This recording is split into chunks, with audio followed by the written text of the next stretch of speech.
What's going on, everybody? It's your boy, Coach Smook. Coach Jay, where your camera at, man?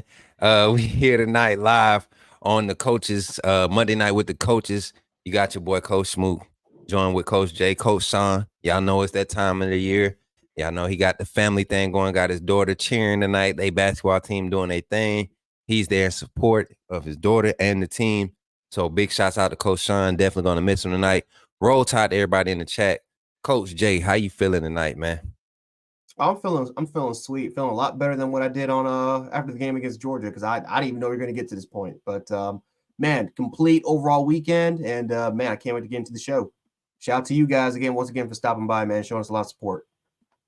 Man, for real, man, for real. And just as everybody comes in, don't forget to drop your likes, drop your subscriptions if you haven't subscribed already to the channel. And if you're over there watching the premiere, hop on over here. That premiere gonna be there afterwards. Come get this live reactions to this post game, man. We have, man, so much has happened since we won the SEC championship, man.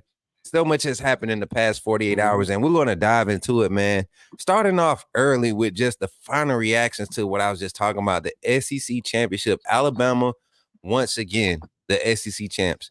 And the thing is, yes, we have a blemish on our record, but not from anybody in our conference. We was able to run a clean sweep in our conference, and I think a lot of fans for forgetting that's what we just did. We literally just did another 2020.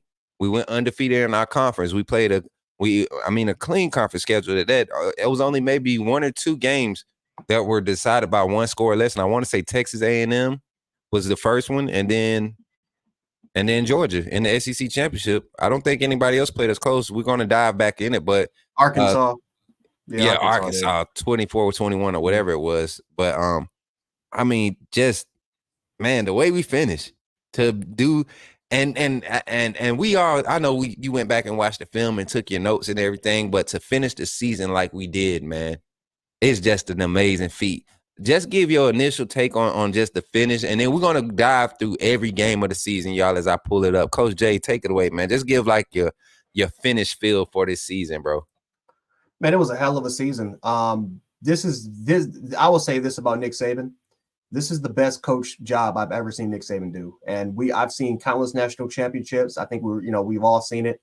But to see what he did with this roster and this coaching staff was just absolutely incredible because really besides Kevin Steele, this coaching staff doesn't really have a lot of 10 plus years of experience of coaching at the highest level. You look at a guy like Ty Reese, third year as an offensive coordinator, and he got a crap ton of criticism by the Notre Dame fans. You look at the players, so many young guys that we had to play. A lot of young guys we had to play. The offensive line had to be a little revamped. We had to put a true freshman out there in left tackle that was struggling. This offensive line was struggling for pretty much the first half of the season. Was just one of the worst offensive lines literally in the country. They were in the bottom They were in the bottom half of college football when it comes to just giving up pressures, almost every single statistical measurement. And to see this team just turn around with the amount of young guys that we have on the field, just to see this team go through adversity, the resiliency, Jalen Milroe, being benched in the South Florida game and then coming back and then just becoming a lot stronger and just becoming just a much better quarterback and much better leader. It's a hell of a story, man. It's a hell of a story. And if we end up finishing this thing off and winning a national championship, I'm not saying that this is the greatest year ever, but this has to be a ESPN 30 for 30. You got to put this as a 30 for 30, man, because I mean, like I said, from a talent standpoint, it's the best team Alabama's had from a talent standpoint. But, like I said, that sometimes that doesn't always translate on the football field. Sometimes that doesn't always translate to wins. And to see what this team has just gone through the entirety of the season, it is Nick Saban and this coaching staff, what they've done with these players it's absolutely phenomenal, man. I can't wait to see what else they can do, because it's awesome to see how they were how they were. I mean, we were talking about how this team was potentially going to lose 3 to 4 games. I mean, that's what a lot of people were saying. I said, this is my preseason prediction, but I had this team losing 2 games. I had them losing to Georgia in the SEC championship game, and they have just continued to just exceed even my expectations, everyone's expectations. And man, it's just you can't wait to see what this team does, because they just continue to just prove people wrong. And like I said, they proved a lot of us wrong. They proved me wrong. And man, just proud of this team. Proud of this team for what they've accomplished. Facts, man. Facts. Hey, shout out to everybody in the chat. Keith Holcomb in the chat. Roll Tide. Brent Shepard in the chat. Roll Tide, fam. Bob Rutherford, Dominic Whaley, Marcus McCants, Katrina's in the chat. My boy Gavin Kane coming through with the super chat already. He said, my boys Link, Texas rematch to get back a whoo. And you already know. My boy Javian Smith, man, been real active with me on Twitter. Welcome in, brother. You a member of the channel, Roll Tide. James Richards, hey, pulling back up after the defeat. Hey, much respect, my brother. Shout out James. Shout out to you, bro. You definitely need to reach out, man. We got to pull you in, get you on the phone with Kyle or something, man. I feel like you'll give us a good perspective and good take on how you felt on the losing side of this crazy good game, man. Eric D, he said the season ain't over. The regular season is over, man. We in the postseason now. We're talking. We're gonna enjoy it. We're gonna really take it in. We got time to sit back and take this in. The 24-hour rule is different during this time. I think it goes to about 72. You guys get a chance to take a deep breath and refocus right now. And as a fan base, I think we should too. So me and Coach Jay, we're gonna take y'all on a ride to help y'all remember what we've been through. You know, George Johnson, Roll Tide. Diane Clay, Roll Tide, came. She said, this is the best show. You guys need to be on SEC Network. And the young lady that does Crimson Dynasty, be best. Hey, you know what? It's crazy because we've been talking about trying to get Cici over here to do a session with us, man. And I think she's way more inclined, man. She's definitely growing. Her platform, her status is growing in the Alabama fan base. So definitely, y'all keep on, y'all keep on yelling and she gonna hear it. And I think we can get something done. And then Gavin Kane said, also UGA gonna have FSU thanking committee. Man, look, UGA, I don't know if this gonna be another one of them years where they sit a lot of guys, just because of Kirby's, guidance. But I think they're gonna come into that game wanting to prove something, man. That loss they took, that was a tough loss. My guy Chance Green coming in with the Roll Tide, man, pulling up. Everybody in the chat, man, we got 242 in the chat. Make sure we run the likes up. Man, my final reaction to not just the win over Georgia, but just this season, just the initial reaction. Like I said, we're going to take time and take every game and take 3 minutes and dive into every game that we've had to play up until this point. But for my final reaction, man, everything that I saw happening when I saw the loss at Texas, when I saw what the coaching staff was doing during the USF game, when I saw the attitude of players on the sideline consistently you just saw a level of togetherness that we haven't seen in that Alabama locker room in years, man. And it was all nice and giddy the last 2 years with Bryce and Will being the nice guys, leading by example, clean collar guys. But this year, I feel like we had just enough of the bad apples or quote unquote roughnecks, being Jermaine Burton, Kendrick Blackshire. I mean, you got guys like Tim Keenan mixing it up on the defensive side. Jihad Campbell coming in as a young guy and making his presence felt, the silent killer. I mean, Dylan Moses being vocal, Terrion Arnold being, emotional on the field, Caleb Downs coming in and just getting to work. I mean, you could just continue to name guys. Caden Proctor being a young leader, a young steady force, a young steady light of improvement. I mean, just having that will. Jaden Roberts coming in, being a vocal and a leader in the physicality departments, resetting that mentality of being physical in the trenches. And he was definitely a spearhead in that movement. I mean, Booker and Latham, we knew what they could do, but to have a guy like Roberts jump in and replace Dalcourt and sure up that right guard position, we saw the line totally shift into what they had become. And they really played a solid game against Georgia, man. And to be where we are right now, number 4 in the college football playoff, when everybody counted us out. We had so much logic behind this. We had the discussions on this show, on the coaches show on Wednesday, talking about how the logic would be with this committee. And I told y'all, man, if we beat number 1, they can't keep us out.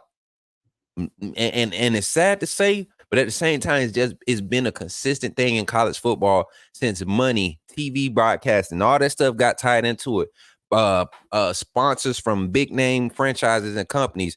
You think not Tostitos, but you think what's the bowl we're going to? We're going to the Rose Bowl. Who's the sponsor for the Rose Bowl? You think they want to see FSU go in and get beat by another team, or you think they want to see another team come in and choke? No. This is the last year of this format. They are going to bank on what they need. They're going to try to cash in the check. And guess what? Alabama cashes check. Texas cashes checks. Michigan cashes checks. And you know, Washington, you know, they're the one off. But you think about it, not only are we talking about cash and checks, but who is Florida State really beating in front of them? You know, so when it comes to this Crimson Tide, we've proven that we are one of the top 4 teams. I don't care if even if Georgia had beat us, I don't think Florida State gets in because we were at number 4. They moved Texas up 4 spots. That would have put them at 4 with your other 3 undefeateds that's already in your other teams that's in front of us. So, I mean, it still would have been a bad case for Florida State in my opinion. But at the end of the day, this Crimson Tide team has really, really proven a lot of the naysayers. They let all the naysayers know that Coach Saban isn't done and they aren't done. Let's jump in it, Coach Jay. Let's start with the Middle Tennessee game. Let me try to get it if I get the screen share up to look good, man. We don't want it to look regular up here. Let me see. I think I could do it like this. And then y'all bear with me for a second, chat. I'm gonna share this screen right here. Boom. There we go. Now we looking. How we looking, chat? Tell me how we looking. Yo, this season, Jay. Let's just talk about it, man. This season in itself has just been a season of emotions. You talking about starting at the Middle Tennessee State game, man? Like we come out, everybody's hype. Jalen Milroe, you remember the big play he made? First snap, a fumble snap. And we didn't know that it was going to be a recurring thing throughout the season or a thing that they actually implemented in the offense with the snapping and learning how to do whatever. But we saw some early signs. We saw some things. A lot of people were like, okay, we might be able to do it. Majority of the fan base still doubting Milroe after he, you know, put up some solid numbers against what he should have did against Middle Tennessee State, right? Your reaction to that, your feel coming out of that Middle Tennessee State game, man? Man, I mean, it felt like we had, you know, a potential star in Jalen Milroe. It felt like it. You know, offensively, we dealt with some trouble because I think we gave up. You can just check this out. I think we gave up 4 or 5 sacks. Middle Tennessee, the offensive line wasn't particularly. Yeah, they weren't particularly bad, but we did give up some pressures. You started to kind of see Caden Proctor's promise, but you know that was the first game where you really started to see that. Yeah, he has a lot of work to do with his technique and just his overall quickness. And that was kind of one of the, you know, because again, that was the year where, you know, a lot of people were saying, or including a lot of the Bama players were saying, we're going back to bully ball, right? It was the bully ball campaign. And it just didn't look like it against Middle Tennessee. Just didn't look like it to me. So, you know, again, we didn't show too much, but we had promise. And I think the best thing about it was Jalen Milroe. And I think the defense, how quick they were, how fast they were, because the last 3 years was just absolutely just it just was something was off about the defense. Well, we know the answer, but we're not going to talk about that name. He's done now. But this was the first game for Kevin Steele to kind of showcase why Alabama football could get back to where we used to try to be, and that's exactly what we were. We were extremely aggressive. Defensive line played a lot better, a lot stronger in the interior, a lot more confidence. The secondary looked a lot more confident. We started to play a little bit more aggressive. Caleb Downs had a pretty good game for his first game, so that was kind of the start of everything. But, overall wise, that game, 50, again, you look at the score, that's exactly what you should do. But the problem was that even last year we had issues of beating teams this big against the smaller schools. Like we did that with Bryce Young. So, it showcased a lot. It showcased a little bit of what we could potentially see. But, obviously going through the rest of the season, we didn't really get what we were kind of promised to. We had to work for it and try to grow and slow downs. And we had to kind of tempt our expectations down a little bit in order for us to try to get right back into the groove. Right. And that's what I was going to say, man. I didn't really want to stick on this game too much. I want to jump to the season where, like, literally week 2. National media wrote us off, man. Week 2, we lost a tough game by 10 after 14 points were taken off the board. Played a tough Texas team, an experienced Texas team, a talented Texas team, a Texas team that's currently in the playoffs. So losing to them early just proves that they weren't a fluke, man. That wasn't a fluke game. We just got outplayed with a young team. Our team being so young, man. I dive into the stats, man. I mean, first thing that was crazy about that game, look at the third down efficiency, something that we lead in right now in the country. Third down efficiency, we were less than 50%. Yes, we held Texas to less than 50% on third down efficiency, but the third downs that they did convert were actually big third. They scored on 2 third down plays. So, you think about it, that's what really gave them the game, being able to convert on them 2 third downs to give them the score. Their Look at fourth the down penalties. efficiency, and then where was it? This game, the sacks and the penalties what killed us. We had 10 penalties for 90 yards. I don't think we saw anything close to that the rest of the season. So that's and the interceptions, the turnover battle, we lost that one. I don't think we lost the turnover battle again the rest of the year. I think A&M was the only one we lost the turnover battle in, but it really didn't hurt us. And we're gonna continue to dive into it. But this game right here is when I went to Facebook and I said, I think my first take was, everybody's going to write Alabama off, but it's better to lose early than to lose late. It's better to lose out of conference than to lose in conference, because that's what it's all going to get down to. How well can you handle your conference? But to lose this game the way we did with the young Caleb Downs at free safety, you got a young Caden Proctor out there going against possibly 2 first-round draft picks when they decide to go. They were rotating in on him, at the end spot, at the tackle spot. I mean, you got a linebacker and forward that they really keyed him once they figured, that he was a step behind what you expect with a true freshman. So for them to come out of this game with the loss, it was a tough one to take, but I saw the upside and I stuck with it. A lot of you that follow me on Twitter, y'all been seeing, man, I've been posting receipts all week. So continue to check that out. Let's move on, man. We're not going to stay on this subject too long. It's just some games on here that I want to highlight, man. Like I said, they really wrote us off after the USF game. After the Texas game, and then we get in the USF game. My South God. Florida game too. Yeah, they definitely wrote us off of that, because we went from 2 to 6 and then 6 to 8, and we stayed there for the entirety of the season until Saturday. No, actually, we went from 2 to 10. I think that was 10. Yeah. No.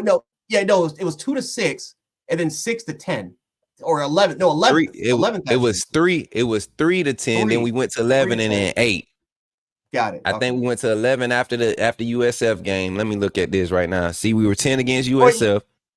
Yeah. And then we came out of that, we went in there with the Buckner experience. Congrats to Tyler Buckner for entering the transfer portal. I did want to give him a shout out entering the transfer portal. My boy is going to pursue that lacrosse, right? Men's lacrosse.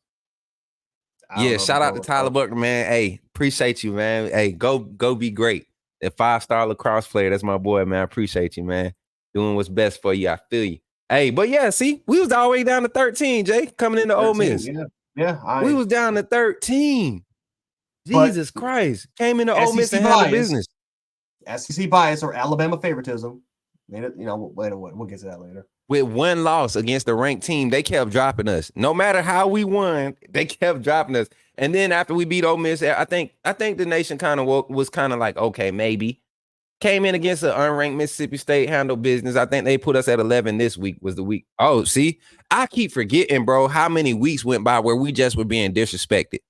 Because I think I was so locked in on what was happening on the field as far as development. Players, they did not want to move us at all, man. They didn't want to move us. They wanted to keep us even out of the top 8. It was Alabama favoritism, though. Alabama favoritism. And the people, fans outside of the base, outside of the SEC, are going to continue to say that. If it wasn't Bama, if it was Georgia, they'll be saying, SEC bias. But because it's Bama, they're going to put Bama on it. But you see, we didn't get the 11th rank till after we beat unranked Mississippi State. We had to maul them to get that rank. Then we come in a Texas A&M team who was getting all this hype coming into the game. If they had beat us, which at that point they were 4-1. If they had beat us, they were 4-2. If they had beat us, I guarantee you A&M would have had some 18, 15 rank, being a number 11 team unranked. It's like when Bama handles business, we don't get the love. But when people come in and upset us, they about to jump 12 spots.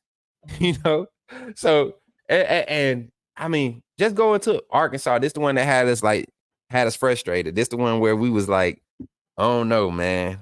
Maybe this is another experiment year. This was probably Caden Proctor's worst game, in my opinion, all season. God, it wasn't even the Texas game. It was this one. Landon Jackson. Looked like Mario Williams. It was insane, man. Jesus Christ. And y'all, we just doing fan reaction right now. Y'all not getting the coaches right now. We just remembering, just like y'all, just take this journey with us, because it was a journey, y'all. We came out of this at home against Arkansas, played probably one of the worst second halves of offense we've seen from the team all year, including the Texas game. This team, we should have put up like 40 40 points in the first half alone and should have been able to just hold off and put 14 up in the second half and had a nice game. But this game was uncharacteristic. Y'all know Arkansas came in. They were healthier when they came and saw us, and they brought their A game. This is the one I want Coach J to talk about. This is when I think he started kind of like, oh, my God, the Tennessee game, this team could be dangerous. I think that's the one where you came on, you was like, guys, if we can just fix the small stuff. I think that was the Tennessee game. To come from 21 to 7 and to come back and win like we did in the second half, to shut out that offense, the way they were able to move the ball the first couple of drives, man. I mean, what made you start feeling it around that Tennessee game, Coach J? Yeah, I mean, when the offensive line pretty much shut Tennessee out in the second half. I mean, that's when I knew. I'm like, okay, if this offensive line can play like that in the second half almost for every game, we're getting in. Because this is every game. This is, I mean, we got, remember when me and you, we got criticized by a lot of fans for saying that Kevin Steele's a top defensive coordinator and that the plays are right, and that Ty Maurice, the plays are there. Our quarterback just has to execute because they're there. Receivers are getting open. The concepts aren't the problem. The problem is that and maybe it's the offense delivered around Milroe, but for the most part, if he can just see it, I'm telling you, these we're gonna make big plays happen. But people don't want to listen to us. It is what it is. But no, this was the game where I think everything started to kind of click. That second half was insane. It was an insane second half. Defensively, when the offense shows up, that you saw what the defense did. The defense shut them out, didn't even allow a point. Why? Because we controlled field position, we controlled the clock. Defense didn't get tired, and it was just awesome. It was awesome to see. So no, this was the game where I'm like, okay, you know what? If we can just play like that in the second half every game, we're gonna make it inside the college football playoff, and we can beat Georgia. And it wasn't perfect. We had still up and down performances, but yeah, I mean, that was the start for sure. Facts, man. And I think we got a troll in the chat. We'll give you some time at the end. Just stick around. This guy Doc Bunks. Make sure I can start one of his comments so I can remember. Yeah, I mean, he's mad. Are you a Georgia fan, Doc, or a Florida State fan? I've been waiting for somebody to show up. I just want to console you all. You might be a Michigan fan. You know how Michigan fans are. Michigan fans, they hiding right now, man. Is there a spy in this chat? Somebody's spying in our chat. We don't need to reveal too much about Michigan just yet. We got to start screening, start putting a questionnaire up before people log into the chat. How long you been a Bama fan? Name a player off the 2001 roster. You know what I'm saying? Like, that's what we need to start doing. But but yeah, coming out of that game, going into the LSU game, LSU was beat up defensively, but they were still out here putting up points on everybody, averaging 40 plus points a game. The number one offense in the nation. Now we know that Jaden Daniels is probably the front runner for the Heisman. Clear cut front runner. To do what he did in the SEC, the hardest conference. Hold on, coach. I gotta address this. Doc, you're wrong, dude. Joe Namath won a Super Bowl. So what's your comment again about Bama quarterbacks can't win Super Bowls, but Joe Namath has one? Oh, okay. I'm sorry. Man, Doc a Michigan fan? Ain't no way he a Michigan fan, bro. All the way down here in the South. What you doing on the Bama? Never mind, stop. We got roaches. They say we got wretches in the chat. Anyway, man, LSU could be Michigan right now. But yeah, this Bama team came in. We had LSU at home, which was a godsend. No, we had to go to Death Valley, didn't it? No, we had them at home. No, we had them at home.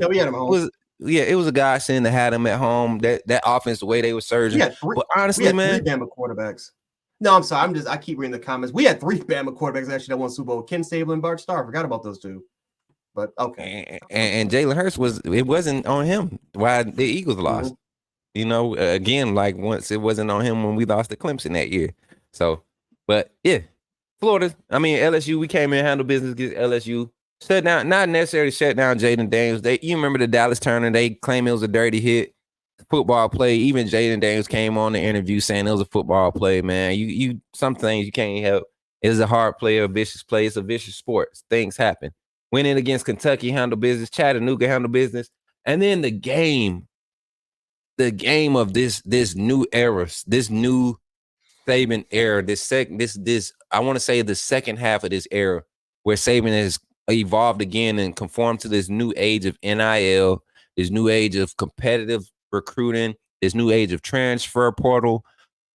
What, 3-4 years into it now, Saban finds a way to win the biggest rivalry to Alabama nation, Alabama fans, Alabama players, former, present, future, aspiring fans, whatever. This is the game that matters. If we don't win no other games throughout the season, I know this is one where we have to win. And man, we all know how it goes down in Jordan-Hare. We called this game. We said it could either go really good because of what we've been displaying, or because Jordan-Hare is Jordan-Hare. Voodoo land, man. It ain't no other voodoo like that Jordan-Hare voodoo. I'm telling you, it's something about it. Georgia tell you. I mean, we did beat them with the same score, so James. Yeah, we I mean, we had to go in there. Historical Iron Bowl, the fourth and Milroe, or the Millie Milroe, whatever, fourth and the Millie, whatever they want to call it, man. The grave digger. It was just a play I won't ever forget, man. I won't ever forget kick six. I won't ever forget the Ardarius Stewart touchdown from was that Jalen Hurts that year? No, that was Jake Coker. The Ardarius Stewart touchdown from Jake Coker in the Iron Bowl.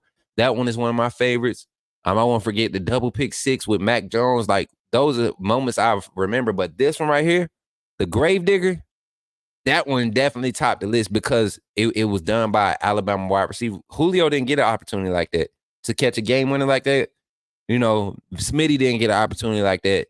He had one against Mississippi State and against Georgia, but one like that, man, where the quarterback, the arm has been his. We literally had a fan come in. Y'all know him, AJ Maverick. We literally had a fan come in and say, Milroe is not a good quarterback, but he won the biggest game of the season up to that point with his arm. Literally, the last play that mattered for the game, he did it with his arm.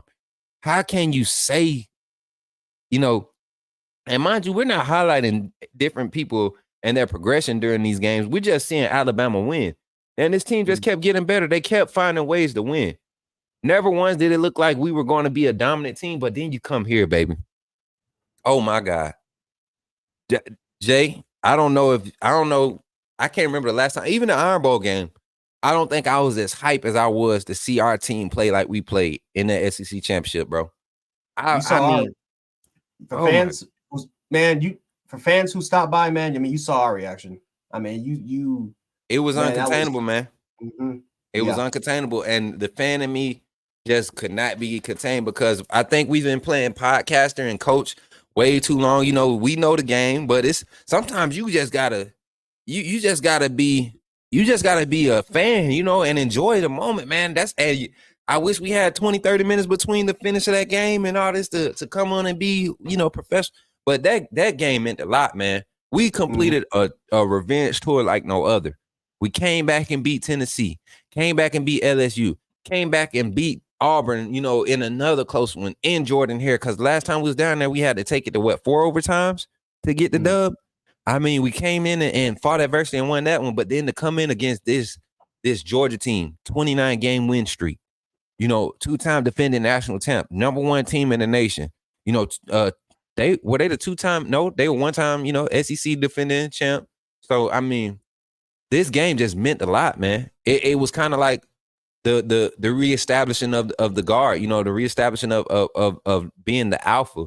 And it's no disrespect to Georgia. We respect everything that what they did in that 29 game span.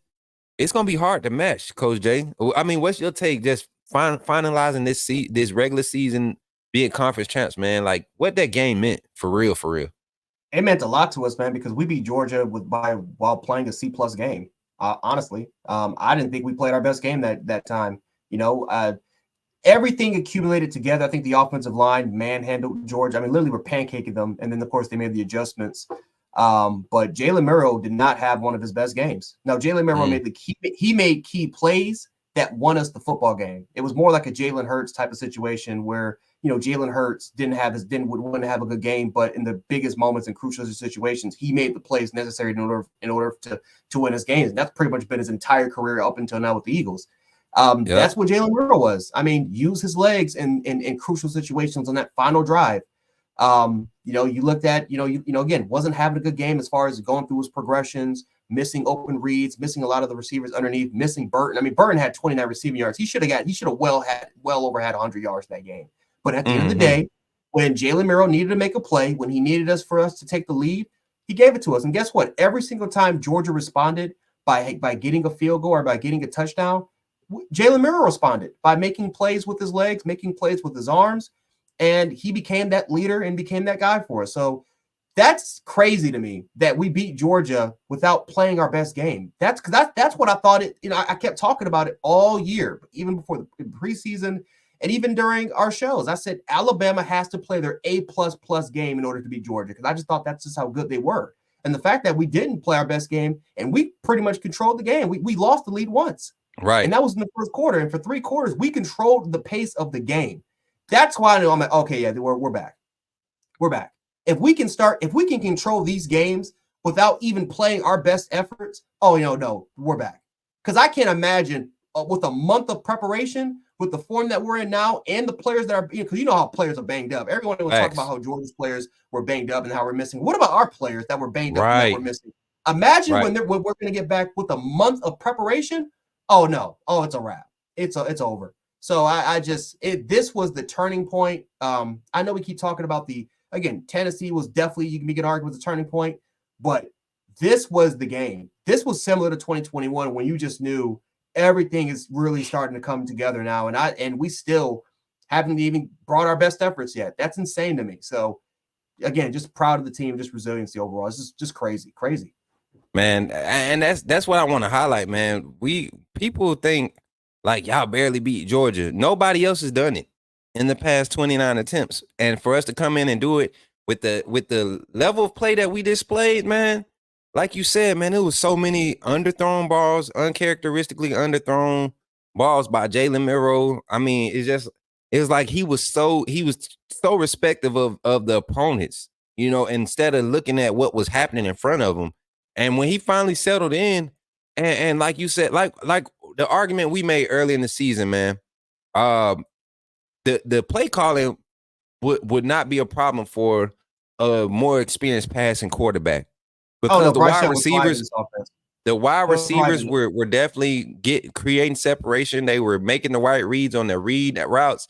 O-line, when they started progressing, you still saw how Milroe still took some games. It just took him an extra second to settle in. And that's why when I said it earlier, I said, don't be surprised if somebody on the next level, an agent gets in his ear and says, hey, we don't mind that part. This dude can progress this much. I just can imagine what he'll do in a professional program where this is all he has to do. He ain't got to go to class. He ain't got to do none of this extra stuff. This is what he wakes up, eat, breathe, and do. Like, this is what he eat, breathe, and sleep. This is what he does as a professional. And if he's able to do it at that level, I guarantee you somebody's looking. If this kid decides, and I don't think, not saying that he will, but if he does, don't be surprised, y'all. I've been posting about it on Twitter all day. Do not be surprised if Jalen Milroe leads Alabama to a national championship and does it decisively, leading as a quarterback, not having to lean on the run game and the defense, but if he does it with his legs and does it with his arm, 0 turnovers, high QBR, those type of things where he just missed the vote to get in to go to New York to be the Heisman, I don't think he cares about being the Heisman, honestly. I think somebody can get in his ears and have him take a chance. And it wouldn't be a bad thing. I think he'll sneak in the first round late. I think somebody will gamble on Jalen Milroe right now. A smart GM, a GM that's in a tight situation. The hypes around the Jalen Milroe, Jaden Daniels, Michael Penix, Caleb Williams. Bo Nix, not Caleb Williams, but Bo Nix. I mean, those are your Bo Nix, Penix, and Daniels are your front runners right now as quarterbacks coming off the board. Caleb Williams is messing up his doggone stock. Drake May kid underperformed this year. I mean, there's other guys whose names was being thrown out. Milroe was not in the mix, and now he's being thrown in as one of the top 5 QBs in the country right now. And that's after being set for a game. So, I mean, all the hype is there, but I personally think he should come back. But if he goes, I would not be surprised. And it'll be because of a game like against Georgia. 0 turnovers, but still had 2 passing touchdowns. I think he had just right at 189 passing yards or something like that. I don't even think he broke 200 total yards passing. He didn't. So, I mean, an efficient game, percentage-wise wasn't efficient, but you protected the ball 8 yards away from being a 200-yard passer. You had to take the underneath the intermediate. Your average pass yards was 8.3. You know, I mean, you had how many different receivers? 1, 2, 3, 4, 5, 6, 7 different receivers on 13 completions. I mean, so that means you're not staring down the same receiver. Isaiah Bonds was your bailout guy 3 times. You hit him in phase 2 times. Everybody else you hit, everybody else you hit in phase. I mean, the kid has such a high ceiling. You could just imagine what a QB guru would do if they got a hold to him, man. You could just imagine the hype a person would get, you know, continue to finish and make Jalen Milroe complete product. So I'm excited, man. I'm happy about how this year ended. We really let all the naysayers know. And to cap it off, man, let's jump into it, man. This is what everybody been waiting on for. This is what everybody been waiting for.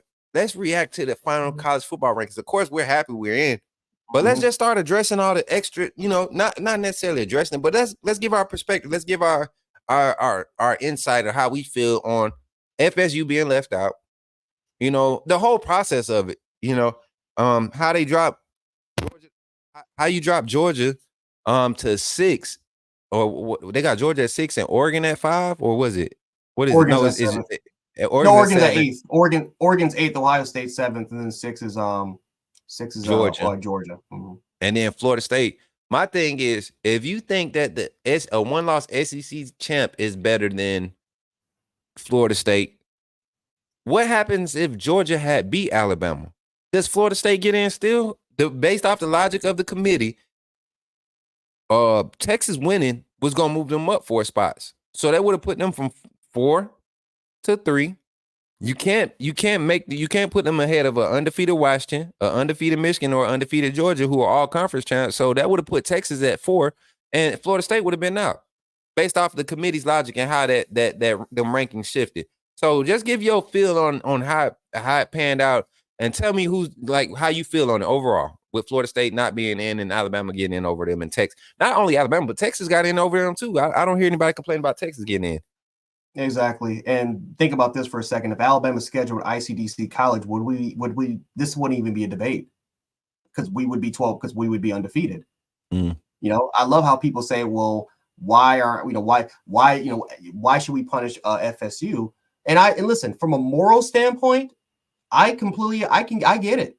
You know, trust me. Me and Coach, we both play college football. We both played competitive sports. Anybody in the chat that's ever played a competitive sport, we all know it's hard to go undefeated. All the work that you do, the 5 in the morning workouts, the film work that you have to do, you have to, it's tough and grueling, right?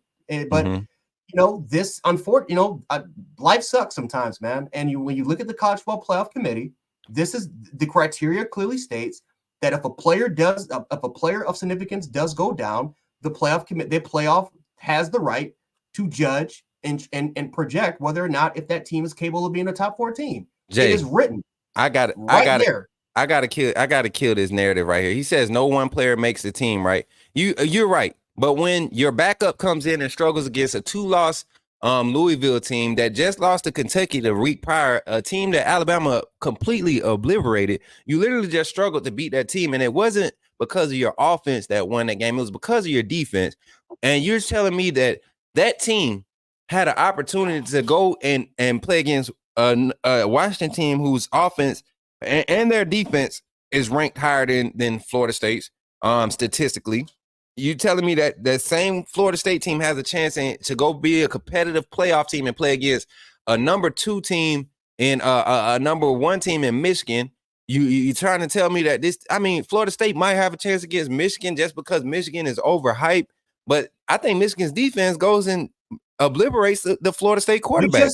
We just seen it in the Big Ten championship. Exactly. I mean, that's literally what happened. That's what Michigan was able to do. They was able to go in and play against a backup quarterback, and they showed you what their defense could do, and their offense can get 21 points a game.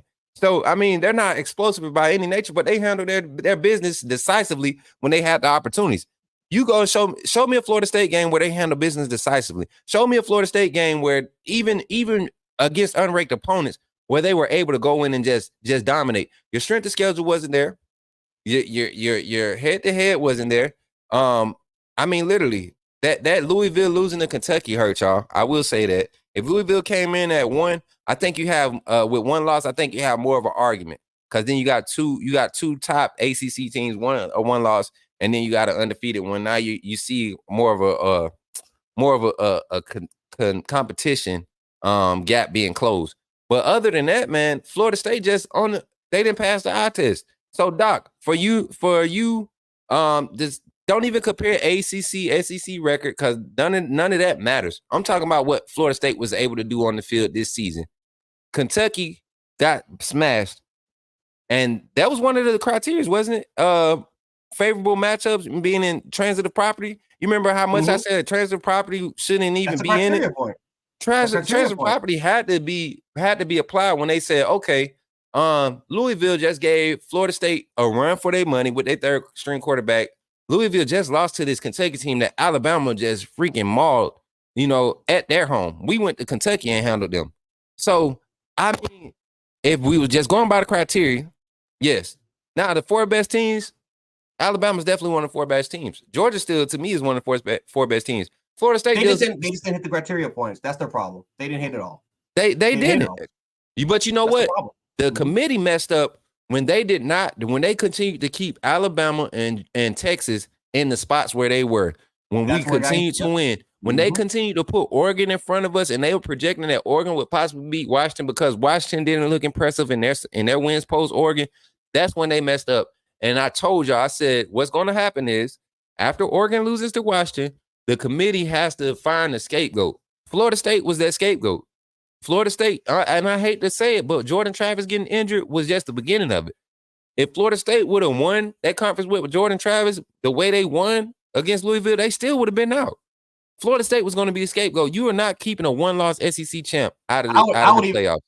I would even say this: if they just beat Louisville by 3 touchdowns, or if they beat Louisville by 3 touchdowns, or they beat Florida by more than 3 touchdowns, or by 2 or 3 touchdowns, I still think they're in. Why? Because from the criteria point, you have to show with a backup or your third string, doesn't matter who's in, you have to show that it's not a drop off from the second or the third string to the starting quarterback. And it clearly showed.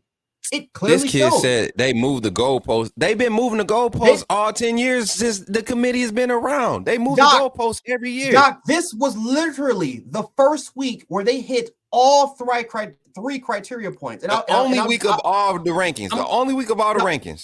I'm going to tell you why.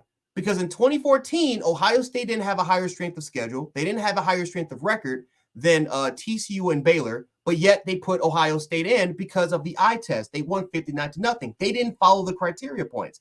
In 2016, Penn State beat Ohio State twice. They beat Ohio State 1 time, won their division, won their conference, had a higher strength of schedule. The only thing they didn't have was a higher strength of record because they had 2 losses. But guess what? They put Ohio State over Penn State. Where was the outrage? In 2017, 2017, we jumped over Ohio State. But guess what? Don't give me this 2-loss crap because Auburn was going to get in if they would have beat Georgia. Why? Because they had the number 1 strength of schedule, number 1 strength of record. They won the head-to-head matchups. The only thing, but because they lost the SEC championship and didn't win their conference and had 3 losses, we got in over them because Ohio State, when it comes to head-to-head differential and when it comes to strength of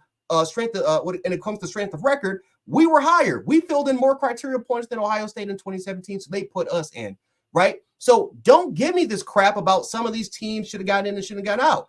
It is what it is. If you had such a problem with it, then guess what would happen? The ACC, Pac-12, and Big Ten would have said, you know what? We are having a 12-team playoff this year. But guess who said no? Those 3 conferences. Otherwise, we wouldn't be having this debate. But exactly. And to think. Go ahead, bro. Go ahead. No, I'm saying if you had such an issue, you would have changed it after 2014, but you didn't. Because guess what? And we're super glad this didn't happen. If all 5 Power 5 conference teams had gone undefeated, guess who's left out? Florida State.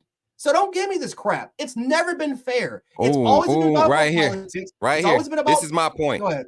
This is my point right here. You can't tell me. ACC committee members. Or ACC and the head of the committee is from the ACC, actively engaged with the ACC. There could not be. I'm sorry to tell you this, and I got to come full screen for this one. Money rules everything around America, even college football. I'm sorry.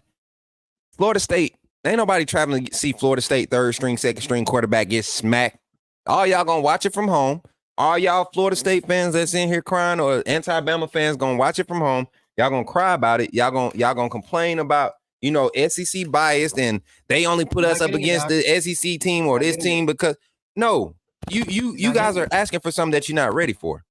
At the end of the day, you guys are asking for something that you're not ready for. And the last time, okay, my wife is about to Yep. leave. I'm sorry, but last time we had to see Florida State, 2017. Y'all saw what happened. You saw what happened last time. Alabama and Florida State put supposedly up until that point the best recruiting classes in a 2-year span was on that field in 2017 when y'all had Francois in the game, and we showed up and we did it to y'all. I don't see Florida State, man. I can't wait till Georgia smack y'all. I can't wait. That's just me personally. I respectfully hate Georgia. I'll just say this because Doc, you're not understanding this. The playoff system was stupid to begin with. It should have been 6 teams instead of 8 teams. It should have been expanded after 4, but y'all kept denying it. The ACC kept turning it denying down. it. They You kept turning it down. denying it.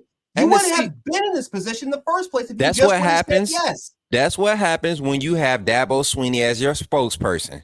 That's what happens when everybody in that conference, every coach in that conference, when Dabo opened his big mouth and was saying it should be the 4 best teams, not the 4. Go and look it up. He said the 4 best teams. He didn't say the 4 most deserving. He said the 4 best teams. He said, and so you put the pressure on the committee with your, national championship win and you being the guy up front for a little while. You were getting too big for your britches and you started barking too much. And now it's come back to bite your conference when you were irrelevant. And now somebody else, and Mike Norvell, who had to come down to a program and turn a program that had been, left for dead by Jimbo Fisher. They brought in Willie Taggart. Task was too high for him. He was never going to seek success at Florida State, not in the state that Jimbo left it in. And then you bring in Norvell, and he finally gets the calming of the storm. And because Swinney has been the spokesperson for the ACC for the past 8 years or whatever, now it's coming back to bite you. And what's up? So my boy said next subject. Yeah, I'm kind of tired of it too, man. I just wanted to get my bro because we ain't talked about it. We just reacted. Yeah. I told y'all. I told y'all what it was gonna be. People want to listen. People, the whole reason why I'm always heated on it is because people keep saying, well, it's Bama bias. Not even SEC bias. It's Bama bias. But it's kind of crazy because if Georgia would have won, then Texas would have been in front of it, and you wouldn't have to say it. But because we're Alabama, we're the evil empire. We're the Sith. If any Star Wars fans out there, we're the Sith, right? We're Mace Windu. We're not Mace Windu. We're Darth Vader and Darth Sidious. This is the main point, bro. This is the main point. The 14 playoff with 5 power conferences flawed from the start, and it's just asking for chaos. Think about how many times you had a non-power 5 undefeated UCF to be example. You know what I'm saying? If you had your 5 conference winners and that one power 5 with the best strength of schedule / record / most impressive win, if you did that for the past, I want to say 7 years. There couldn't be no other arguments because guess what? Everybody's getting their fair opportunity. You take your top 2 strength of schedule ranked conference championships and you let them hold the bye week and you get your 2 wild card games for that first game and then you play your national championship. I mean, literally the same format. You could bring out the same format. You got an extra game. It's more money. You take away a game from the season that gets rid of the cupcake schedule issue. Like there's ways around it that to us as fans, it seems like a simple way. But at the end of the day, I keep telling y'all, money rules everything in America. And y'all going to listen to me. Even with the 12 team, people going to get left out next year, and it's going to be the same story. If Alabama messes around and schedule, and we go through, because next year there's no more divisions, right? There's no more divisions. So coming into the SEC championship is the top 2 records in the SEC playing for the SEC championship. We get in, let's say we lose 2 games, Georgia lose 2 games, but we the top 2 records. You trying to tell me a 1-loss FSU is going to be better than, like you're going to have your argument next year, and then when we get in the playoffs and smack that tail again, what's the problem? What's the problem? Ephraim, we gonna move on, man. We just you gotta take it in, man. You gotta take it in. But to move on, bro, we're in the playoffs. We got Michigan. It's the time of year where I think most people don't want to see Saban. I think people, when they know Saban is coming to the playoffs, You saw Michigan's reaction. Yeah. You saw their reaction. Bro, I think that's anybody, though. I think that's anybody. Oh, that's fear. Because you giving Saban and an experienced coaching staff this year with players who believe, who are not getting in off of a handout. These players earn their way in. Mm-hmm. They've been earning their way in for 11 weeks now, 12 weeks. 12 weeks now, they've been having to go out and prove every week. They haven't been able to take a week off, man. And you think they about to slow down now after they seen 12 weeks of straight determination and dog them? But not only that, you giving Saban time to sit down and talk with Steele, Reese, staff. What do y'all feel good about going up? Because Saban, he started practicing for the Texas game probably after the Texas A&M game. He started prepping to see Texas again after the A&M game. I guarantee you, just like the year when they came back and beat Florida for the SEC championship and went on to win that Natty in 2009, if you talk to the players from that 2008, 2009, 2010 era, they'll tell you after that bowl game when they lost to Oklahoma, they came in practicing for Florida. They fixed all their mistakes they made against Florida in that SEC championship. And, man, it's a thing to see. So, initial outlook on this Bama versus Michigan. Y'all know we got Michigan. We're going to play in the Rose Bowl, the granddaddy of them all. I'm excited, man. That's a venue. I think Saban is 2-0 in that venue or 3-0 in that venue.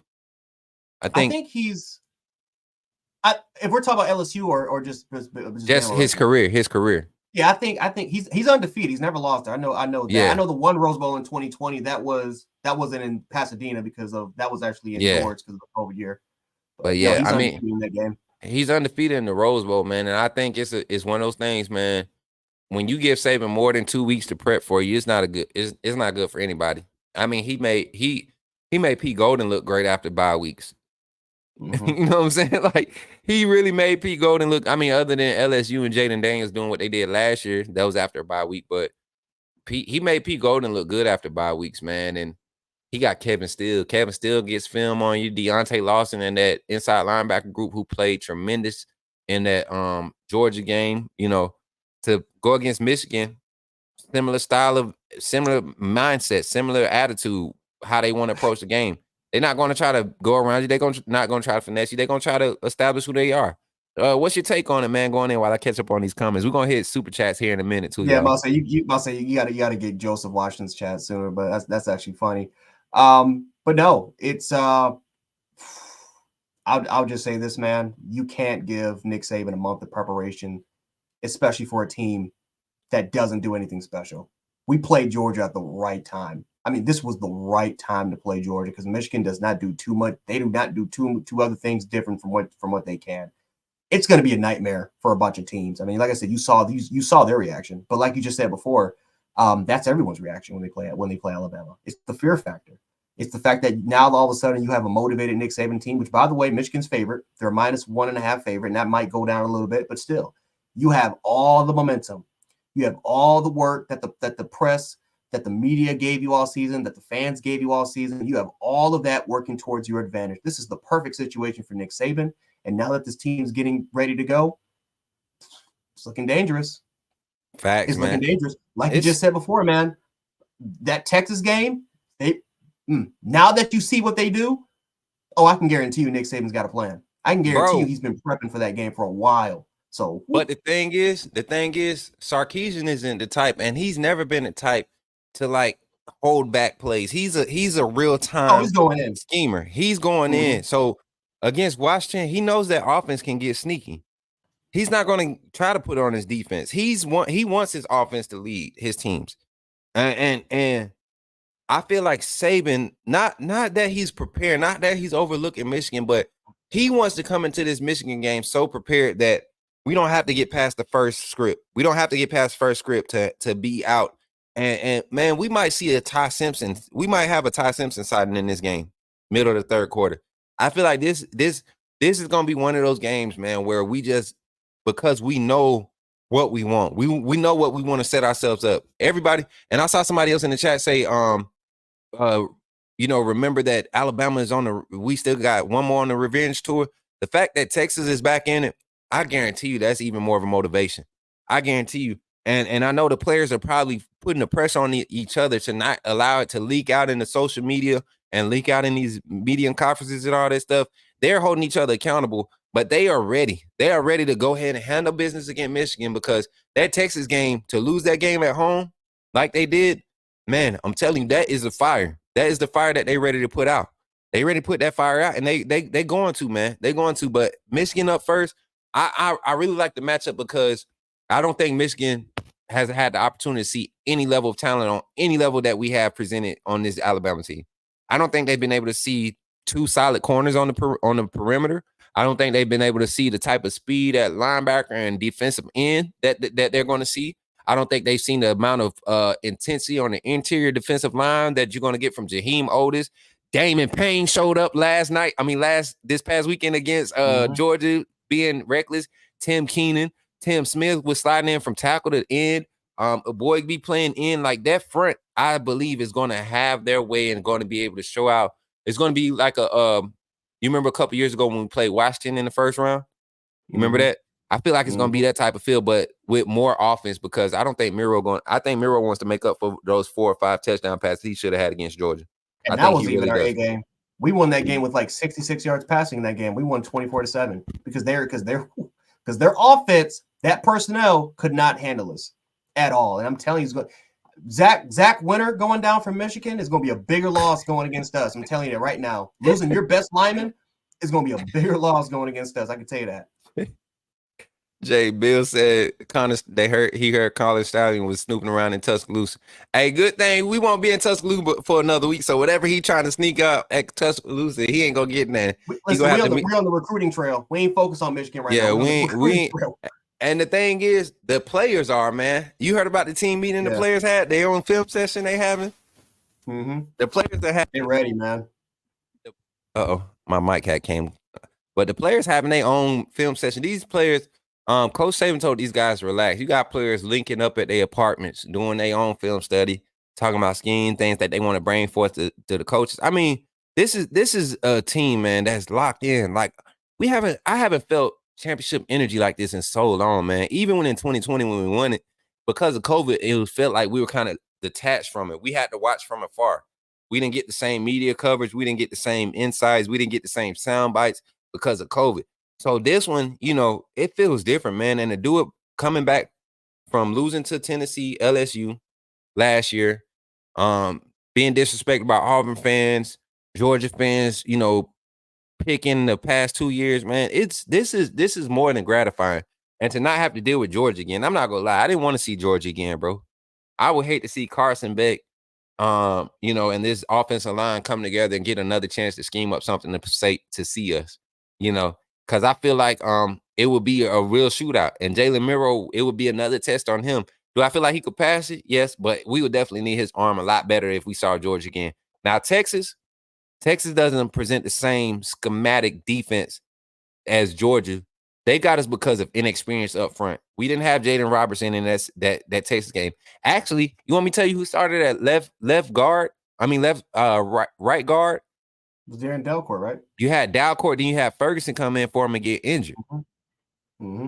So I wouldn't be, man, I'm telling you, this run game is going to be different. Texas, they struggled against our run game the first time we saw them, and we had Dalcourt, Ferguson rotating over there. Proctor was struggling. I think Proctor had got set down for a few drives too. That Texas game. He got killed by Ethan Burks. He got destroyed off that edge. Oh my God, man! So this is a time to be a Bama fan and enjoy this, man. Like Michigan, you on the clock, man. I'm sorry, and y'all. I know this video's been circulating and all that, but that video ain't gonna do justice of what they really feel, man. Them boys know this team. Nobody wanted to see Bama if they made it past Georgia. Nobody. And I was saying that October 18th, y'all see my tweet? Y'all see the tweet? I said college football's biggest fear right now is that Alabama finds a way to figure this thing out. And after that, they're going to be the most dangerous team and they won't lose another game the rest of the season. And since I made that post, lo and behold, we have not lost a game. I mean, development, everything I said about development has happened on pace, just like you needed to do with a team like this. I mean, I'm just Jay. I'm so eager. These next 2.5-3 weeks are not going to go by fast enough, bro. I'm telling you, they're not gonna go by fast enough. And we're gonna have to sit here and come up with content to talk to y'all. That's why we're not diving deep into the matchup, breaking down the particulars and all that. We got another 2.5 weeks of shows to bring to y'all before we start, getting ready for the game. So definitely trying to drag it out. We want y'all to continue to show up and just show that love, man. This is a team that really had to go through it this season. And as fans, we went through it too. How many of y'all, and I want y'all to put hand emojis in the chat. How many of y'all almost lost a Bama friend this season? Come on, put your hand up. I know I almost lost one. I know I almost lost a Bama friend maybe 2 or 3 games this season. Come on, man. Y'all tell the truth, shame the devil, like my grandma used to say. Tell the truth, shame the devil. I almost lost a few Bama friends because I felt like we forgot what trust the process mean. I feel like we forgot what earn it mean. I feel like we forgot what joyless murder ball considered of. It wasn't when we were putting up 60 points, 50 points with Tua. That wasn't joyless murder ball. Joyless murder ball was when we was winning 21-7, 38 to 6, 27-12, 27-12. Some of the ugliest scores. What was with that one? 19-3 we won during that Saban national championship era. I forget what team we played, but it was like 19-3. Nobody complained about the game. Yeah, the Penn State game. That was my first Bama game. That was 27-11. I was there in Beaver Stadium. Bro, nobody complained. Nobody used to complain about score spread or nothing. It was just about going out there and keeping the other team's offense from scoring and let's punch them in the mouth. Yeah, the game has evolved. It's a little bit more cute. But Joyless Motorball, new era is here. I'm telling y'all, this defense, the way they started teeing off on Carson Beck in the last 3 drives, man, that was a sight to see, man. I mean, really emotional tears was coming out of my eyes when Kevin still started dialing up the blitz when we went up by 10. And yeah, they came in, they closed it to 3, but they had to work for it, man. We were playing the number 1 team in the country. And Carson Beck, to me, if he was to come out, he moves ahead of a lot of these quarterbacks that's getting projected in front of him. That's just my personal take. Mm-hmm. And that's only with 1 year starting. The kid came in ready. Everybody's been talking about it. He was ready his freshman year. Spending those 2 years being patient, it showed. It showed. You saw the difference in progression speed and between him and Milroe. And it's a sizable difference, man. You gave him credit on the third read when he made the deep crosser pass. A hell of a read, man. That was a hell of a read and a hell of a throw. We were sitting there like at first everybody was like, who in coverage? And then next thing you know, Jay coming in. Hell of a read, man. I must say, I can't complain, man. I can't complain. That's just the coverage beat. It was the coverage. It was perfect. How he was able to manipulate the defender's eyes and then how he was able to go through the first, second, third in a quick time. I mean, you can't even tell, but he did it so quick. And then it was a hell of a throw, man. A hell of a read. I can't complain. Hey, Doc, my boy said 13-0 is better than Bama's record. How are you gonna feel when it be 13-1 and we'll be 14-1 at that point? We'll have to be 14-1 no? Yeah, it'll be 14-1. How you gonna feel? Just like I asked the other Florida State fan on the on Twitter. I said, how you gonna feel when y'all beat Louisville and we still get in the playoffs?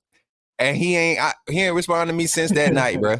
He ain't responded to me since we won the SEC championship, and everybody been calling for him. He has not responded. But yeah, hey, shouts out to all the players, man. Shouts out to Bama Nation. We're gonna close this out like this, man. And this is something I'm just throwing on us right now, so don't expect us to hip fire. But if we had to go right now, Coach Jay, and I know we got weeks to kind of go and revisit this, your first nominee for Offensive Player of the Year right now. Ooh, for Offensive Player of the Year? Just a nomination. One nomination. And why? I'll give it a Milroe. Yeah, I'll give it a Milroe because of literally, I'm going to say this, but I can say this about 7 players on this offense. It's because of how they started and how they finish now. Like, to see that growth and see that improvement in that pretty much a short time span, to go from bottom of the barrel to all of a sudden now just keep climbing the ladder every week was nasty. And that's 7 players I can name that did that. Caden Proctor looked like don't get into that. No, don't start sneaking it. I mean, man. No, I'm with you though. But to keep it from being, in line, monkey see, monkey do. I'm gonna say Jermaine Burton. Jermaine Burton is my Offensive Player of the Year because, one, he came in with such high expectations last season. So much hype behind Jermaine Burton. Didn't perform, but he did not let that slow him down. If you look at the way Jermaine Burton played last year, he played so like he was just lost all the time, man. And even when he made plays, it was like accidental plays. This year, he just was so sure about his assignments, from the blocking to pass, pass routes to, you know, being calm and being patient, not getting over animated when he was overlooked. I mean, he came and worked hard. You talk every receiver in that room. It might be cliche to some teams, but you can see when people talk about their teammates if they really mean it or not. So when Isaiah Bonds gets up and says, speak highly, Kobe Prentice, who's a real stand-up guy, who's been a stand-up guy, noted as a stand-up guy since he came on campus. When those guys are saying that they look up to Jermaine Burton, you can see it on the field. Look at the type of plays Kobe Prentice make and how he get up with that emotion and who the first one in his face to make him get hyped. Jermaine Burton. Isaiah Bonds make a play. Who the first one in his face? Malik Benson and Jermaine Burton. So my offensive MVP this season would definitely go. I would have to lean towards Jermaine nomination. My first nomination would be Jermaine Burton. Defensive MVP nomination. Oh, Caleb Downs. Caleb Downs, for what he's done. I mean, you can make an argument he's one of the top 5 best defensive players in the country. For what he's done for this defense, I mean, pretty much reigniting a spark. And it's crazy. I mean, the safety position, we've always had great safeties. You look at McKinney, you look at Micah Fitzpatrick, you look at Robert Lester, you look at Mark Barron. I mean, we can just keep going back. Roman Harper was really good. I mean, there's a lot of really, really good dudes there. See, I got to throw that back to you, didn't I? But no, seriously, it's just, man, I mean, what Caleb Downs was able to do from the slot, from, covering assignments. I mean, Brock Bowers with the bracket was awesome. To see him in run support, to make plays on the ball, that's something that we've been missing for a while. And we've had great safeties, but, to see a more kind of complete safety, to have that again is, for a true freshman to do that, to be a leading tackler, man, you got to give it to Caleb Downs. Y'all, breaking news right now. I know I'm supposed to be named my defensive MVP, but breaking news. Congrats to Tyler Buckner to Notre Dame lacrosse. It was just notified. I was just notified. So congrats to my boy. Hey, go be all you can be for that Irish, fighting Irish lacrosse team, man. Shouts out to my boy Tyler Buckner, man. You was the best case of experimentation to help me prove this fan base wrong. Like Tyler Buckner, everything I wanted you to do, you did exactly what I needed you to do to get everybody off of that wagon. Like I'm so appreciative of you, what you done. And you were a great teammate from what I heard. You were a great teammate. You didn't like to talk to nobody. You stayed to yourself. You never really came in and bought in, but you didn't create problems. So I appreciate you for doing what you do, man. Continue to be a stand-up guy. Notre Dame definitely is going to appreciate having you there. But my defensive MVP, man, for the regular season, my nomination is going to go to Terrion Arnold, man. It's a good choice. It's going to Terrion Arnold. And the only reason I want to say that is because this is his second full season playing cornerback, bro. Ever. Like, second full season ever playing cornerback. And to go in there and to have the buzz around you and to actually show up. Nobody was really trying Kool-Aid at the beginning of the season. It got to the point where you had to pick your poison. Because Arnold was, to me, and the numbers and the grades will tell you, Arnold is the better corner. Arnold, up to this point, with all the stats in the season, the amount of pass breakups, the percentages, everything, his on-ball defense when he's targeted, and they both have over 20 plus, I think. Over 20, I think Arnold ended up with like 41 total attempts against him, and Kool-Aid was at 34 or 29. Somebody else was at 34. Doggone Malachi Moore was at 34. So, and to see, you got to think about all the pass attempts that Jaden Daniels had against our secondary. A&M was kind of balanced. Mississippi State, they didn't go in the air as much, but they did enough. And I mean, Arnold was that dude all season. And I think we got a glimpse of somebody else that's going to be back next year. And honestly, this just creates more controversy for the amount of talent we have in that secondary. Amos is back next year. If Arnold doesn't go, which I'm hearing he's starting to get those first round looks, man. He's serious. He's going in the first round. Yeah, he's going in the first round. That's honestly.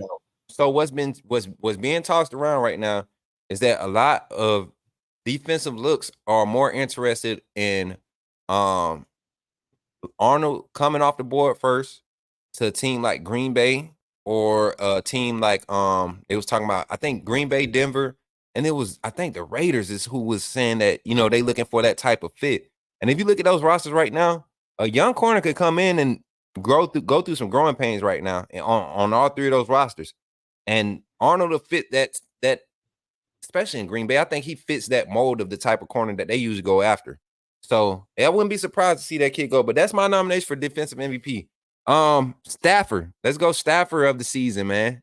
Who on the staff gets the staff MVP who's your nomination? I gotta give it to Robinson. I gotta give it to Coach Rob. T-Rob? You gotta give it to T-Rob. Gotta give it to T-Rob, man. I mean, I mean, and let's be honest. I mean, he got a lot of criticism. A lot of criticism for how the secondary played. Again, I think that's more on the scheme of what happened last year than more so him. But I mean, from a recruiting standpoint, getting Caleb Downs to getting a Jalil Hurley, to getting a Des Ricks who could contribute next year, who knows? And then all of a sudden to Trey Amos and Key, getting those guys off the portal. I heard he played a pretty big part in that. And then you look at the production. I mean, this secondary went from, okay, this is questionable and being the weak link of the defense, now being arguably the strength of the team. The strength, yeah. And it's just, I mean, you have 2 first-round corners, 2 all-SEC guys on the outside. You have one guy in Malachi Moore who showed massive improvement. I didn't think he was that good of a run defender even from his freshman year when he had 4 picks. I just thought, okay, he's a playmaker. He's a playmaker that can occasionally go out there and make plays. He can, run stop, but he's not that type of player. I mean, he ended up being one of our best run defenders. I didn't see that coming from his freshman year and even from his sophomore, junior, and even now senior film. I didn't see that at all. So to see what Malachi did, to see what Trey Amos, every single time he's been in the game, by the way, I don't think Trey Amos, I think, has allowed maybe 1 or 2 catches since he's been as our outside corner. And I think it's not been long receptions. So to see what we've seen from Trey Amos, to see Christian Story's development after the 3 games that he came and played, that's all T-Rob. That's all T-Rob. Coach Nick Saban, of course, he's in the DB. He's in the DBs. He's always in that ear. But you got to give even him a more lot pressure. Of Even more pressure. Yep. You got the big guy on your neck every minute of the practice. And to perform like that, you got to give it to T-Rob. Mine's is going to go to, and I don't know, for MVP, I'm going to say, I was going to say Eric Wolford, but I'm going to save him for most improved nomination. That's what I'm going to do. I'm going to save him and Freddie Roach for most improved. Because our trenches definitely improved massively from last year to this year. Yeah. But I want to go with probably the most consistent group on the offensive side, and that was the running back room, man. To deal with what they dealt with early in the season with the protection issues, the lack of push in the front, the personnel groupings in front of them wasn't ever. They running back room was the reason we won A&M. You go back and watch that game. Jace McClellan making the clutch catch to get the first down at the end of that game to seal the game, get that first down. Middle Tennessee State game, they kept it balanced when Milroe's intermediate passing game wasn't there. Start to finish, they were the steadiness of this offense. When things were out of whack, even against Georgia, when the passing game wasn't there, we beat them up on the interior run game. Guys were hitting, Jam Miller and Roydell Williams were hitting holes. I mean, just the moment they were opening up, and I believe that's a credit to Coach G and this running back room. Coach G has been a long-time staffer here at Bama for a while now. He's been here for a while. I think, Coach G being here, you see the professional coaching going into what these players do in that running back room on a daily. And I mean, just the development is there, man. You got guys, you got a roster, a running back room where a guy like Justice Haynes doesn't get any carries for real. We're begging for him to get on the field. And when he gets in, you see why. It takes a good position coach to get a young guy to buy in. Even Richard Young bought into sticking around and staying committed. Hopefully that doesn't change. The narrative doesn't change with, the portal being open and everything. I haven't heard any buzz about none of these young guys, these guys that's really been here that's part of this resurgence of the Bama standard. I haven't heard any rumors or anything about those guys. So it's looking promising for Bama, man. And just want to give Coach G his due. But like I said, when we get the most improved on the next show, I think I already have one or two named. You know, it's going to be either Robert Balla, Eric Wolford, or Freddie Roach. And can't even put Robert Balla there. You got to name him as a newcomer because this is his first year as a linebacker coach at Alabama. Mm-hmm. You know, inside linebacker coach at that. You know, he had the toughest task. That was probably the weakest point of our defense for the past 4 or 5 years up until this point. And you saw even the development there this year. The development there, you saw guys progressively get better. So I'm excited, Coach Jay. This next 3 weeks gonna be cringe. It's gonna be like stressful trying to wait for the next BS tape that they're gonna have about Alabama football being in and Michigan having a chance against us. I'm not playing that. I don't think these games ahead of us. If we don't see Texas, that'll be a disappointment. I will say that. If we don't see Texas, that'll be a disappointment. But I'm hoping that we get the Michigan handle business 42-14 type deal. And then when we see Texas, man, I'm ready to see a complete team. Not a week 2 green team, but a complete team schematically, a OC that has some games under his belt, who knows his team now, who knows what his quarterback is capable of. You got Kevin Steele knowing what all this talent around him is capable of doing. And it's going to be hard to beat a team, a Kevin Steele coach defense, Tommy Rees. We see what Tommy Rees did with a 1 week bye, man, to LSU with Jalen Milroe in that offense. We saw what Tommy Rees was able to do when he had that extra week to get in that film room and just be creative within the scheme, the grand scheme of what your players do. And he did a good job of that, man. We gotta give him his props. But yeah, man. That's it for tonight, man. Tonight was a crazy night. Yeah, I saw we got caught up on the college football playoff. That was a big thing for us this weekend. Just being excited about being in, being SEC champs once again. Y'all see, I got. I'm gonna try to come with a new background every week for y'all. New background, something new. So as y'all see stuff, man, tag me in on Twitter, Facebook, Instagram, all that stuff. And if your nomination gets up here, get in the chat so I can recognize you. Coach Jay, let's run down the super chats before we tell the people where they can find us, man. Let me get over here, get in the super chats, put them on the screen. We're gonna start at the top, roll them down, man. All right, let's see what we got here. Gavin Kane, he says, my boys Lank, Texas rematch, that get back. Let's see. Gavin Kane, he also gained with the $1.99 super chat. He says, also, Georgia going to have FSU thanking the committee. Definitely kind of, is what it is when it comes to there. Let's see. Valerie Witherspoon with a $5 super chat. Appreciate you so much. Let's see. We got 1920s with a $2 super chat. He says, please speak on Coach Eric Wolford and that old line. We're gonna save it. Hey, we're gonna save it. We're gonna save it. Make sure I got all these super chats started. I took down notes. We're gonna be hitting all of these breakdowns over the next. Y'all gotta understand, y'all. We can't give y'all everything in one night. We'll be here till midnight, and I'll do it. But we ain't, you know what I'm saying. We ain't gotta do it. We got time. Mm-hmm. We could eat this this full course bit by bit, bite by bite. We ain't gotta try to stuff it all in one sitting. This don't taste bad when you reheat it in the microwave. I promise you. But Ray Parham with $5, he said, "You guys saw how Saban admitted to using a safety over the top of Bowers and splitting the safeties, bro. It people who know football, Ray, they was right there with us when we broke that down and how it should look and what it should look like and how it should feel. The best personnel, you was there with us, man. And when you know football, it's definitely a good Ray thing. Suggested it.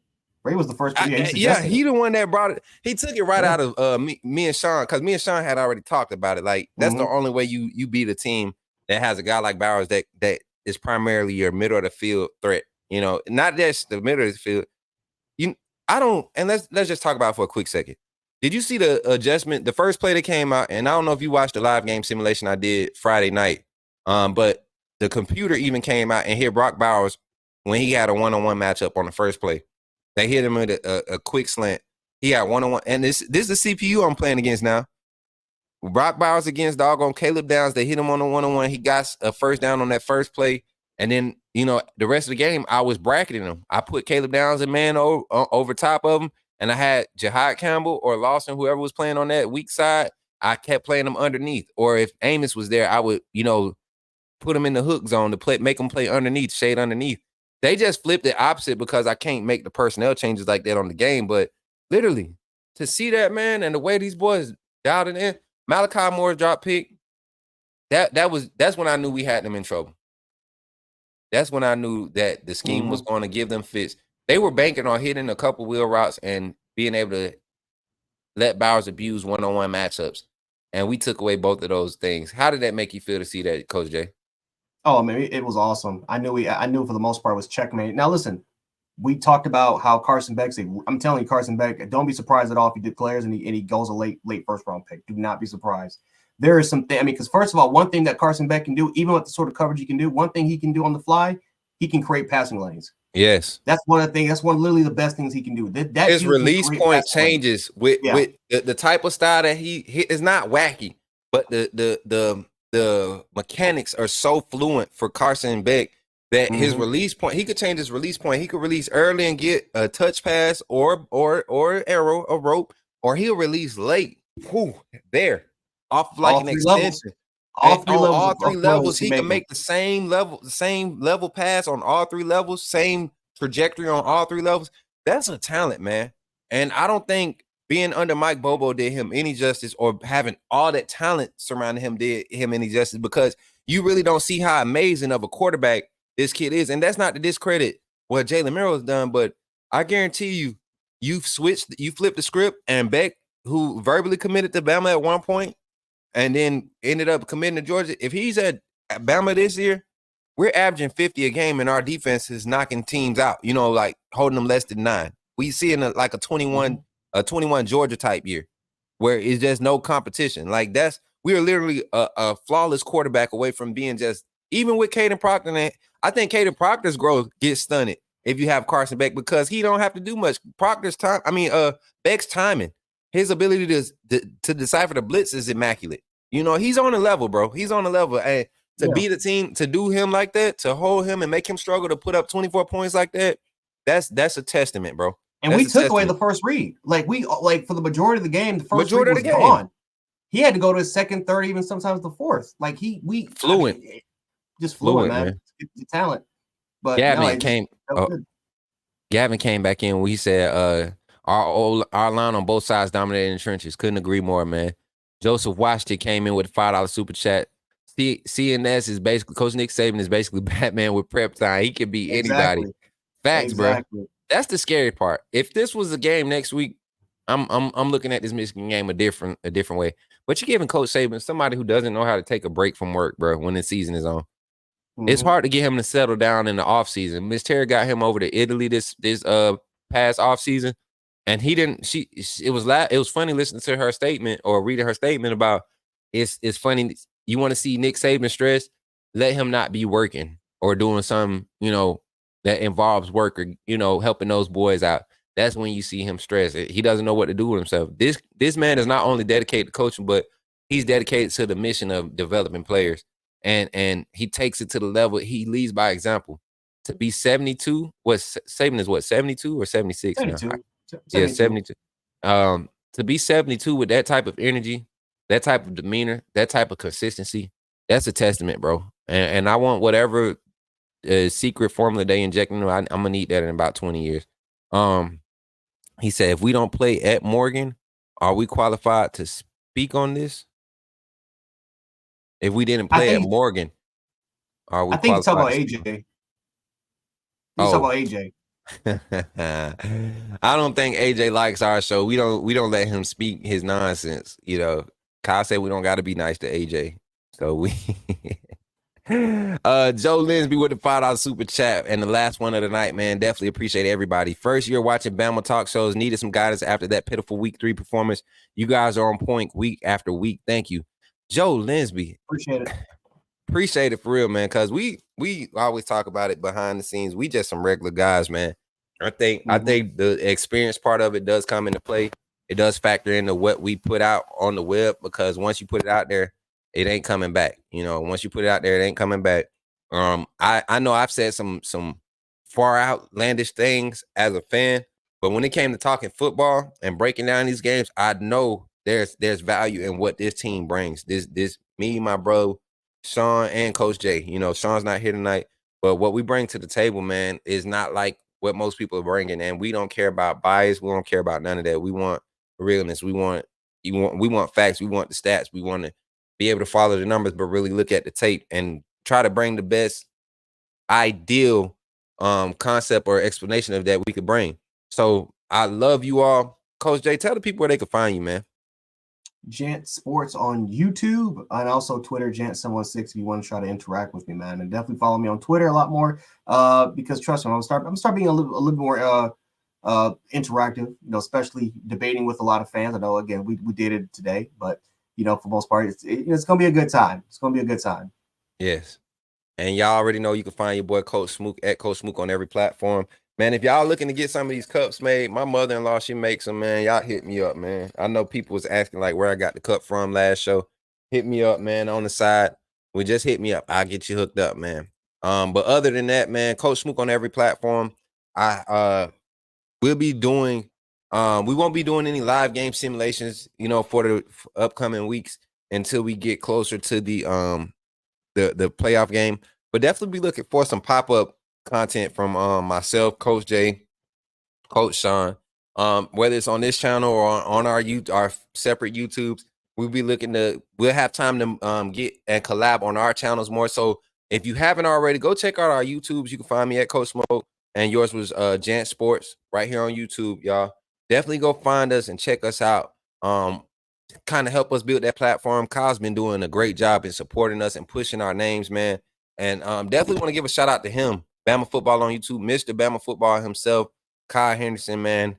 I mean, y'all been seeing him. He's been changing up the venue, been giving y'all the stand-up look, just bringing in other creators, other analysts, around the table sports. Ty Hayes, that's my bro, man. My Coach brother right Jabin. there. Shout out Ty Hayes. Yeah, Ty Hayes, man. I can't wait to be on the screen with him again. As a matter of fact, I'll be on the screen with him tomorrow on the final whistle. But I mean, Bama content is getting big, man, and it's hard to find good unbiased content. And I think that's what you're getting over here. I can't speak for anywhere else, and I'm on some other platforms, but over here, man, unbiased and straightforward, and it's logical and it's respectful all in the same sense. Y'all take y'all shots at us, we take y'all shots at all, but at the end of the day, it's just football, and we enjoy being fans just like you are. So it's nothing against anybody. What in the world? Did you hear that music playing? Mm-hmm. Read your phone. No, it's a commercial from somewhere. I don't know. No. Well, oh, here Got it a is. ghost in there, man. Right. We got commercials out here in these streets. But what we're not trying to do, man, we're not trying to leave here without thanking you all as the fans, as the supporters. We really appreciate you all. We see you all show up every week. Sometimes we go over 15, 20 minutes, and you guys are still here coming and doing what you do. We definitely appreciate you all. And with that being said, y'all, I'm Coach Smook. It's Coach Jay. Coach Jay. And we're out, Roll man. Tide. Roll Tide. Spinning Will It Do?